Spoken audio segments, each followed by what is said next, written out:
Eh bien, bonjour à tous, j'espère que vous allez bien et que vous passez un agréable moment en ma compagnie. Avant tout, à l'heure où j'enregistre cette vidéo, je vous souhaite une bonne année. On sait jamais si elle sort demain et j'espère au mieux qu'elle sort ce soir. Tout simplement, aujourd'hui, j'ai décidé encore de faire une vidéo sur Bleach. Un autre top 10 cette fois, mais cette fois-ci pas sur le GOTY 13, car ça a été très dur déjà, mais un top 10 des Stern Ritter. Avant tout, comment je vais faire ce top? Ça va être un peu une sorte de moyenne que je vais faire entre deux catégories, on va dire, différentes. Que ça soit les prouesses, c'est-à-dire les adversaires affrontés, ceux contre qui ils se sont bien battus ou qui sont gagnés, ainsi que leur pouvoir en général. Tout simplement, je vais faire une sorte de moyenne des deux parce qu'avant tout, déjà, le GOTY 13, ça a été très dur de le classer et je me suis fait incendier. Ça, c'est une chose. Mais je vais essayer de faire du mieux que je peux pour, du coup, les Stern Ritter, puisqu'avant tout, c'est assez dur d'imaginer des combats fictifs entre chacun. Mais avant tout, je tiens à le préciser, je suis un humain, je peux faire des erreurs. Si j'en fais, n'hésitez pas à me les dire, il n'y a pas de souci. Je suis pas contre le fait d'apprendre de mes erreurs, tant que c'est dans la bonne humeur et la bienveillance et dans le respect. Moi, ça ne me dérange absolument pas. Mais voilà, parce que la dernière fois, je me suis fait un peu incendier, mais ça encore, ça va, ça peut aller. Allez, sur ce, bon visionnage. En dixième position, j'ai décidé de mettre Basby, détenteur du Shrift H de Hit, qui lui permet de générer des flammes destructrices. De ce que l'on a pu voir, c'est que Basby, en soi, j'ai préféré le mettre en dixième parce que déjà, ceux qui sont au-dessus sont largement plus puissants que lui, mais aussi parce qu'en soi, il a une certaine habileté et un certain air assez sûr de lui quand il utilise son pouvoir. On a bien pu le voir contre Toshiro, malgré que Toshiro le maîtrise largement, mais on voit quand même qu'il garde une certaine aise lorsqu'il affronte Toshiro, et même lorsqu'il affronte Jugram, malgré que le combat, c'était même pas un combat, on pourrait dire, c'était littéralement une moisson, parce que à part utiliser ses petites attaques là et se faire directement défoncer par son ami d'enfance, entre guillemets, c'est pas vraiment un ami, on pourrait dire Jugram qui a le Shrift B, la balance. Tout simplement, on voit encore une fois l'écart de puissance entre les deux et c'est pour ça que j'ai préféré le mettre en dixième position. Basby, c'est juste qu'ils ont voulu un peu mieux nous l'introduire après quand il fait une sorte d'alliance temporaire avec le côté 13, mais en soi Basby est pas ouf quoi. C'est juste son pouvoir qui pourrait être intéressant, mais encore une fois, c'est Basby, c'est une tête brûlée quoi. C'est quelqu'un qui parle mais qui ne fait pas grand chose. Bah, contre Toshiro, en vrai, il parlait beaucoup, mais en soi, Toshiro, il a pas vraiment galéré contre lui, ou pas trop. Mais contre Jugram, n'en parlons même pas, tout simplement. C'est à part faire deux attaques avec ses doigts de ce que l'on a vu en animé, mais après nous balancer un flashback et nous montrer Jugram le défoncer d'une manière. Bon, après, vous allez me dire, oui, c'est Jugram, c'est normal. Mais en soi, je trouve que Basby, c'est mieux qu'il reste en dixième et c'est tout quoi. Et encore, je suis gentil, je trouve. Et je pense peut-être que je vais me faire incendier. D'autres, ils auraient préféré que je mette par exemple le catcher, la masque, ou je ne sais pas qui d'autre encore. Mais bon, j'ai préféré mettre Basby. Et sur ce, à tout de suite. En neuvième position, j'ai décidé de mettre Asnoth. J'ai décidé de le mettre avant Basby parce que je trouve qu'il a quand même mieux prouvé et que son pouvoir est plus intéressant que celui de Basby, vu que Basby c'est un peu vu et revu. Et surtout, bon, on n'a pas vu vraiment de grosses conséquences. Ces flammes, c'est pas celle de Yamamoto quoi. Bref, Asnoth, détenteur du Shrift F de Fear, du coup la peur, qui lui permet de paralyser ses adversaires avec une peur insurmontable, qui brise par la suite du coup leur mental et leur volonté de se battre. On voit cette attaque pour la première fois lorsqu'il fait un peu une sorte d'illusion avec des mouches et tout qui montent sur ses adversaires, ainsi que des cadavres et tout. On l'a vu pour la première fois lorsque le Vanderreich envahit la Soul Society, lors de son combat contre Byakuya, où ce dernier lui vole littéralement son Bankai. Puis la deuxième fois, c'est lorsqu'il affronte à la deuxième invasion. Du coup, il affronte la sœur du coup de Byakuya, Rukia Kuchiki, qui le met dans une illusion lorsqu'il débloque. Parce que Rukia en soi était assez forte quand même, parce qu'elle revenait de son entraînement avec la division 0. Et on voyait bien que Rukia n'avait pas vraiment peur au début. Mais après, Asnoth, du coup, pour gagner face à Rukia, entre guillemets, il a préféré se faire utiliser son pouvoir sur lui-même. Et du coup, en revoyant, on va dire, ses souvenirs de quand il était sur un lit d'hôpital et tout, et tout simplement s'éveille et nous donne cette forme assez dégueulasse, tout simplement. Et il met Rukia dans une sorte d'illusion qui a l'air encore plus puissante que celle qu'il a utilisée contre Byakuya. Et heureusement que son frère lui-même, qui revenait aussi de l'entraînement avec la Division 0, revient du coup pour aider sa sœur, et qui, on va dire, entre guillemets, l'aide à un peu mieux comprendre ses pouvoirs. Et Rukia qui utilise pour la première fois son Bankai, qui, on va dire, en une frappe, bat Asnoth. Franchement, certes, le combat, je suis un peu triste qu'Asnoth ait perdu, mais en soi, j'ai trouvé qu'il a mieux prouvé et j'ai aimé voir ce Stern Ritter là, plutôt qu'une tête brûlée comme Basby. Donc franchement, je suis assez content, mais bon, vous allez voir qu'après, au-dessus, il y a bien plus puissant, et j'ai préféré le mettre là, que ça soit pour son pouvoir, qui peut être très intéressant, mais encore une fois, vu les prouesses qu'il a fait, j'ai préféré le mettre en 9ème position, et sur ce, à tout de suite. En huitième position, je vais me faire incendier là, c'est sûr et certain. Mais encore une fois, je rappelle que ce classement compte les prouesses ainsi que le pouvoir. Et je trouve que son pouvoir est largement au-dessus déjà de Basby et de celui de Aznots, tout simplement. Mais oui, certes, il peut être au-dessus d'autres personnages qui vont suivre juste après, mais j'ai préféré le mettre là pour les prouesses qu'il a fait et vous allez comprendre. Déjà, Grémy, Tumo, qui possède le Shrift V de Visionary, qui lui permet de matérialiser ses pensées, créant ainsi des objets ou encore des catastrophes. On sait qu'il a été enfermé dans une prison pendant un temps inconnu, mais qu'il a été libéré par le roi des Quincy, simplement pour aller sur le champ de bataille et affronter les Shinigami. Son seul combat qu'il a eu, c'est contre Zaraki Kenpachi, où il invoque une météorite gigantesque, et même on a vu Zaraki du coup libérer son Shikai pour la première fois, ça c'était incroyable, et ainsi que de multiples colonnes pour tenter de le vaincre. Cependant, son imagination devint son plus grand ennemi, et il se détruit lui-même malheureusement. Après tout, de ce que l'on sait de Grémy, c'est qu'il est tout simplement le cerveau du roi spirituel, ce qui nous étonne pas. C'est pour ça que j'ai préféré le mettre là, c'est qu'en soi, malheureusement comme il a été trop longtemps enfermé dans une prison, du coup dans le but qu'il ne s'imagine pas de grosses dingueries et qu'il puisse peut-être se retourner contre le roi des Quincy, ce qui en est la raison, c'est pour ça, et que son imagination est assez illimitée. Mais après, se retrouvant face à un adversaire comme Zaraki, ça ne m'étonne pas, Zaraki c'est un bourrin, et on l'a vu lui-même, en soi, il n'a pas peur de la mort tout simplement. Mais sur ce, à tout de suite. En 7ème position, j'ai décidé de mettre Pernida. Bon, je dirais pas le nom de famille parce que personnellement, il est assez dur, je trouve, à prononcer. Détenteur du Shrift C de Compulsonary, qui lui permet tout simplement, en tant que main gauche du roi des âmes, oui, en effet, il est une des parties du roi spirituel, comme Grémy, tout simplement, lui, il est la main gauche, contrairement à Mimiagi, la main droite, qui, elle, stabilise un état, elle, évolue, du coup. En tant que main gauche, il peut contrôler les nerfs de ses adversaires et s'adapte aux attaques adverses, donc évolue tout simplement. Lors de son affrontement contre Mayuri Kurotsushi, il se bat avec stratégie contre Pernida, simplement sacrifiant même Nemu pour découvrir ses faiblesses et comprendre à peu près comment le vaincre, et on a vu avec la sorte de drogue, en gros la sorte de drogue qu'il fait, en bouffant le corps de Nemu sauf son cerveau, ce qui fait qu'il va se multiplier, il va faire que d'évoluer jusqu'à du coup littéralement mourir. Contre Zaraki, on le voit s'affronter vite fait lorsque Mayuri et Zaraki le voient pour la première fois, mais encore une fois, ce n'est pas l'adversaire qu'il faut pour Zaraki, puisque Zaraki avant tout il faut un adversaire bourrin, un peu comme Gérard.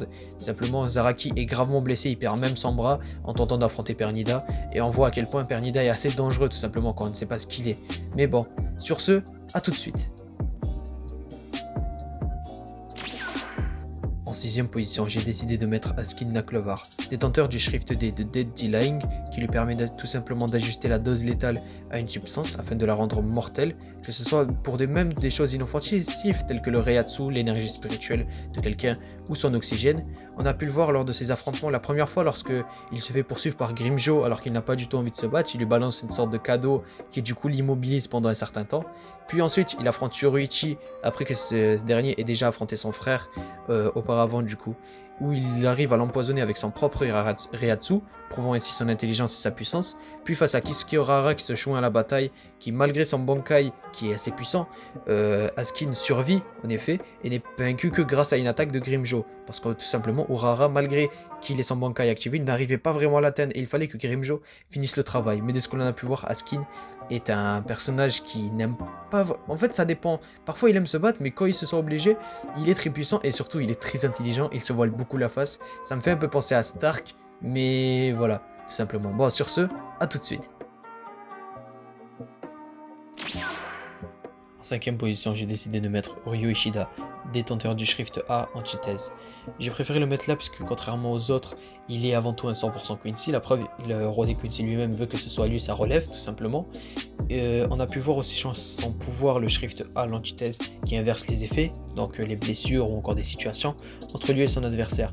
De ce qu'il a pu prouver, il a quand même tenu tête, même si la scène n'est pas dans le manga, ça fait partie des scènes qui complètent, on va dire, le manga dans l'anime, que ça soit son combat contre Ichigo, où il nous montre son Shrift qu'il a obtenu grâce au roi des Quincy, où il s'oppose brièvement à son ami et qu'il arrive à battre, tout simplement, malgré que oui, c'est vrai, Ichigo ne voulait pas le tuer, mais ça reste quand même une preuve de force. Et aussi lors de son combat, après du coup le combat contre Ichigo, contre Jugram, lorsque Basby est mort et que Ichigo tombe nez à nez avec encore une fois Ishida, Ishida décide alors de retenir du coup tout simplement Jugram afin que ce dernier n'aille pas poursuivre Ichigo et que Ichigo puisse continuer son périple avec ses amis jusqu'au roi des Quincy en personne. Simplement, on le voit utiliser son pouvoir pour tourner tête au roi des Quincy malgré qu'il reste en retraite. J'ai préféré le mettre là parce qu'avant tout, il a une certaine stratégie, il est assez fort et même son pouvoir est assez intéressant. Et sur ce, à tout de suite. En 4ème position, j'ai décidé de mettre Lil Barrow. Il est le premier Sternritter à avoir obtenu un Shrift par le roi des Quincy. De son Shrift X, le X-Axis, qui lui permet de tirer des projectiles invincibles et tangibles qui transpercent tout et qui possède littéralement 3 phases, du coup sa forme basique, puis lorsqu'il ouvre 3 fois d'affilée son œil droit qui se transforme en une sorte de divinité entre guillemets, tout ça, bref, on ne connaît pas vraiment les pouvoirs, mais on sait qu'il était tellement puissant que Kyoraku Shunsui a dû utiliser son Bankai stratégiquement tout simplement, puis ensuite il obtient une troisième phase, une phase où il devient une sorte d'oiseau, c'est assez bizarre, peut-être un phénix je pourrais dire, mais je sais pas, c'est assez étrange, mais là où du coup il a fallu que Nanao Issei, la sous-capitaine de la première division, utilise l'épée sacrée du coup Shinken Akioken, qui est une sorte d'épée qui on va dire renvoie la lumière, qui permet à le vaincre dans un combat dantesque, car oui, en vrai le combat était assez beau, et surtout ce que j'ai bien aimé c'est qu'avant tout, l'île Barreau a un certain sens de la stratégie. On l'a vu quand le Gotei 13 a commencé à envahir la base des Quincy, où on va dire il décime je ne sais combien de Shinigami, tout simplement tellement d'une facilité, et ensuite Kyoraku qui va directement l'affronter, et qui s'échange à un beau duel, on va dire un beau duel, et ensuite qui débloque sa première forme parce qu'il trouve que Kyoraku est un excellent adversaire, et puis Kyoraku qui nous balance son Bankai au bon moment, et même cela après, on voit que même après l'utilisation de son Bankai qui est très puissant, il reste toujours en vie, et au contraire il débloque une autre phase où là c'était une sorte de phénix qui limite se comparait à une divinité. C'était incroyable, et bon, encore une fois, Kyoraku ne pouvait pas tout faire tout seul, mais je pense que sans cette lame, il aurait tout simplement perdu, parce qu'il devenait bien trop puissant. Et franchement ça ne m'étonne pas, venant du premier Stern Ritter à avoir obtenu un Shrift. Mais sur ce, à tout de suite. En troisième position, je sais que je vais me faire incendier, mais j'ai décidé de mettre Jugram Ashvalt. On va me dire non, mais il faut le mettre en deuxième, avant tout il est le bras droit du roi des Quincy, mais c'est vrai que Jugram, de son pouvoir qui est incroyable, mais avant tout, je ne compte pas que les pouvoirs, je compte aussi les prouesses, et contrairement au personnage qui est dans le top 2, en deuxième position tout simplement, je trouve que voilà, Jugram n'a pas fait d'énormes prouesses.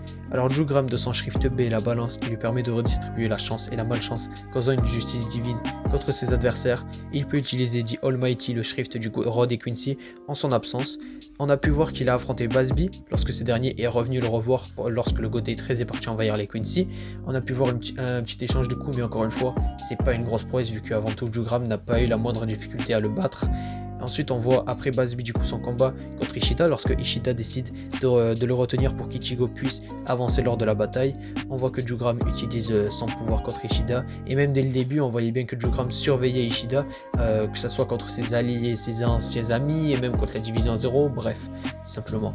On peut voir aussi que lors de son combat contre Jugram, Ishida a eu énormément de mal, il était même au bord de la mort. C'est pour vous dire à quel point ses pouvoirs sont incommensurables, mais encore une fois, il fait partie, lui et un autre du coup personnage qui est Gérald Valkyrie, simplement qui n'ont pas été tués, tout simplement contrairement à Askin ou Lil Barrow, ils se sont fait tuer pas par leurs ennemis, mais simplement par leur propre roi, tout simplement qui a utilisé l'os Valen, qui est une sorte de technique pour absorber leur pouvoir et du coup les tuer tout simplement. Ils sont morts tout simplement à cause de ça, c'est pour vous dire à quel point ils sont puissants, qu'ils se sont fait tuer par leur propre pouvoir, du coup qui leur a été destitué. Mais sur ce, à tout de suite.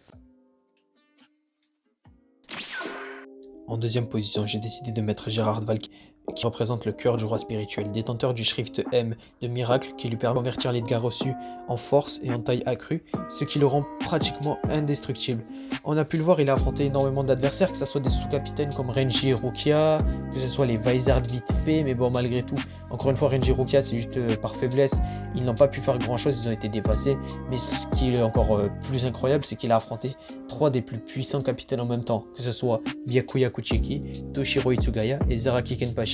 Malgré que Toshiro était en Bankai adulte, qui le congelait en un instant, qui le congelait par son Reiatsu, tout ça, Zaraki qui était en Bankai, qui le tranchait en deux littéralement, et Byakuya qui lui balançait son Senbonzakura en plein dans la face, on le voyait, il continuait de devenir trop puissant, il était tout simplement inarrêtable, c'était un colosse, bref, une sorte de titan qui était là juste pour tuer tout ce qui bouge. Il était trop puissant, c'est pour ça que, encore une fois, comme du coup Jugram, il fait partie des Quincy qui ont été tués par du coup Los Valen, qui est tout simplement l'attaque du roi des Quincy qui permet d'absorber les pouvoirs et ainsi de tuer les détenteurs de Shrift. Comme on a pu le remarquer, Gérard est tout simplement mort suite à la restitution de son propre pouvoir, ce qui montre encore une fois à quel point le personnage est puissant. On l'a vu, c'est une brute sans épaisse, bref, c'est un peu le genre d'adversaire qu'il faut pour Zaraki, mais même pour Zaraki, c'était pas assez malheureusement, tout simplement. Mais bon, sur ce, on va passer au dernier, celui qui est sur ce top. À tout de suite. En première position, il fallait s'y attendre, j'ai mis Yurhabaha, le roi des Quincy en personne. De son pouvoir dit Almighty qui lui permet de voir et modifier l'avenir, rendant presque toutes les attaques inutiles, il peut absorber les pouvoirs de d'autres Quincy grâce à Los Valen, on l'a bien vu contre Jukram et Gerard, ce qui a causé leur mort malheureusement. De ce qu'il a affronté en adversaire, il a affronté lors de la première invasion de la Soul Society par le Vanderreich, il a affronté Genryosei qui a libéré son Bankai et avec qui il a livré un bel affrontement, bon, bien qu'il se faisait dominer, mais Genryosei ne savait malheureusement pas que c'était tout simplement un clone qu'il a battu.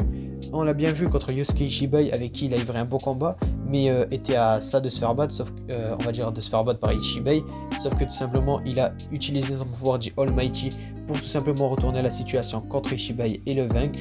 Il a affronté à de nombreuses fois Kurosaki Ichigo, que ce soit la première fois dans la première invasion de la Soul Society, que ce soit lorsque du coup Ichigo et ses amis se rendent au palais du roi spirituel. Et il a affronté une troisième fois Ichigo sous son Bankai du coup éveillé tout simplement, et, aux côtés de Aizen du coup tout simplement, avec qui il a livré aussi un beau combat où on a vu le A299 tout ça, et où il a essayé d'utiliser Kyoka Suigetsu. Mais bon, de ce que l'on a pu voir, c'est que le roi des Quincy mérite clairement son grade en tant qu'antagoniste tout simplement final de Bleach, et surtout en tant que sa majesté de roi des Quincy, puisqu'il a livré d'excellents combats contre des adversaires hors pair tout simplement. Ça ne m'étonne pas qu'il soit premier tout simplement. Mais bon, sur ce, passons à la conclusion de cette vidéo, à tout de suite. Et voilà, j'espère que mon top vous aura plu. Si c'est le cas, n'hésitez pas à liker. Si vous n'êtes pas d'accord sur certains points, n'hésitez pas à commenter. Pour l'instant, comme je l'avais dit dans la précédente vidéo, je suis en train de créer un serveur Discord dédié à ma chaîne. Comme je vois qu'on commence à être un peu nombreux, bah, pas vraiment en termes d'abonnés, mais surtout dans les commentaires de ce que j'ai vu. Il y aura un salon dédié au débat tout simplement, où vous pourrez débattre avec d'autres personnes. Mais du coup, n'hésitez pas à commenter, à partager et surtout vous abonner. Et je vous dis à la prochaine.